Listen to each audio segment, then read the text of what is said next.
হাজার বছর ধরে আমি পথ হাঁটিতেছি পৃথিবীর পথে, সিংহল সমুদ্র থেকে নিশীথের অন্ধকারে মালয় সাগরে।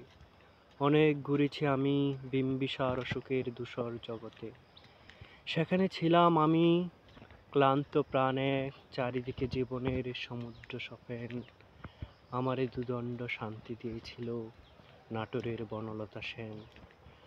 চুলতার কবেকার অন্ধকার বিদিশার নিশা, মুক্তার শ্রাবস্তির কারুকার্য। অতি দূর সমুদ্রের পর হাল ভেঙেছে নাবিক, হারায়েছে দিশা।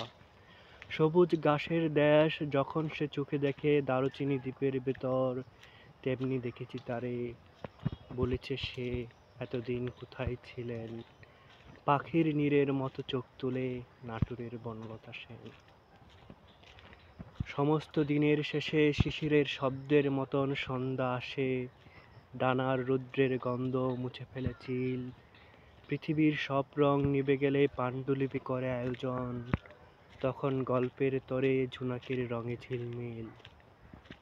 সব নদী ঘরে আসে, সব পাখি ফুরায় এ জীবনের সব লেনদেন, থাকে শুধু অন্ধকার মুখোমুখি বসিবার বনলতা সেন।